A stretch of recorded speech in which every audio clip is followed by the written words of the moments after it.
उत्तर प्रदेश की घोसी विधानसभा सीट पर उपचुनाव को लेकर इलेक्शन कैंपेन अपने अंतिम पड़ाव पर है। आज यानी 3 सितंबर को उपचुनाव का चुनाव प्रचार का आखिरी दिन है और फिर आज से 2 दिन बाद यानी 5 सितंबर को मतदान होना है।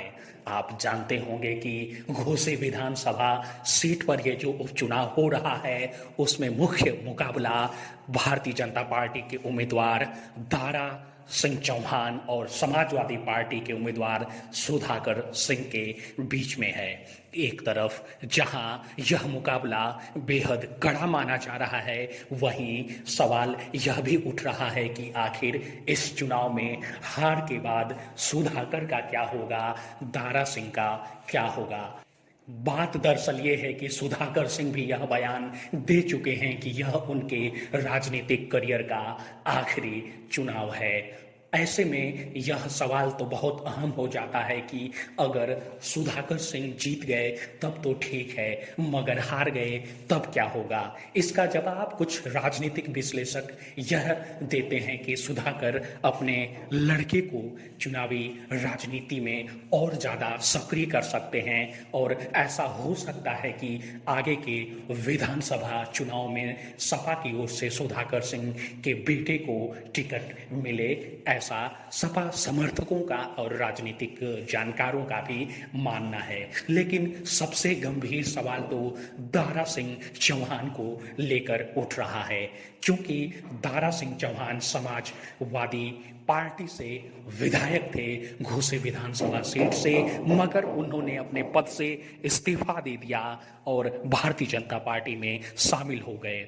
ऐसा कहा जा रहा था कि हो सकता है कि दारा सिंह चौहान मंत्रिमंडल पाने की कामना से भारतीय जनता पार्टी में शामिल हुए हों, मगर ऐसा कुछ तो हुआ नहीं, बल्कि उपचुनाव जब हुआ तो दोबारा दारा सिंह चौहान को ही भाजपा ने यहां से लड़ा दिया। जबकि ऐसी चर्चा थी कि दारा सिंह को तो अगले लोकसभा चुनाव में मऊ की लोकसभा सीट से भाजपा टिकट दे सकती है, मगर ऐसा नहीं हुआ और दारा दोबारा घोसी से लड़ने को कह सकते हैं कि एक तरीके से मजबूर हुए। ऐसे में अगर दारा सिंह चौहान यह चुनाव हार जाते हैं तो कुछ राजनीतिक पंडितों का कहना है कि यह उनके राजनीतिक करियर का अंत भी हो सकता है, क्योंकि ऐसी चर्चा है हल्के में घोसी के मतदाताओं के बीच की बीजेपी का जो यूपी आला कमान है उसने सुधाकर को एक तरह से चुनौती दी है कि आप जाएं दोबारा घोसी की जनता से अपना मतदान बहुमत हासिल करके आएं और अपनी पकड़ को फिर से साबित करें। अगर ऐसा नहीं हुआ और सुधाकर सिंह यह चुनाव जीत गए तो इसे लेकर कहा जा रहा है कि दारा बेहद मुश्किल में पड़ सकते हैं, उनका राजनीतिक करियर मुश्किल में पड़ सकता है। कुछ लोग इसका जवाब देते हैं कि भले दारा सिंह चौहान ये चुनाव हार जाए तो एक चुनाव हार जाने से उनका राजनीतिक करियर तो खत्म नहीं हो जाता, मगर बात यह भी है कि क्या अगर दारा सिंह चौहान यह चुनाव हार गए, उपचुनाव हार गए, तो क्या एक बार फिर से बीजेपी आला कमान उन पर भरोसा जताएगा? क्या अगले विधानसभा चुनाव में फिर से भाजपा जो है वो दारा सिंह चौहान को अपना उम्मीदवार बनाने के लिए तैयार होगी? इसकी संभावना कम नजर आती है।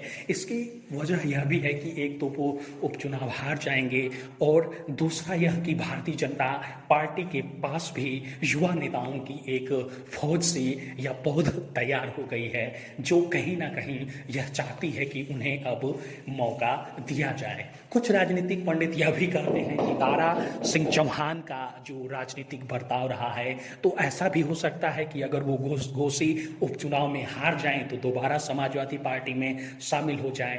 अब फिर सवाल होता है कि क्या सपा चीफ अखिलेश यादव इस बात के लिए तैयार होंगे कि जिस नेता ने उन्हें इतना बड़ा धोखा दिया, क्या वो फिर से उसे अपनी पार्टी में शामिल करेंगे?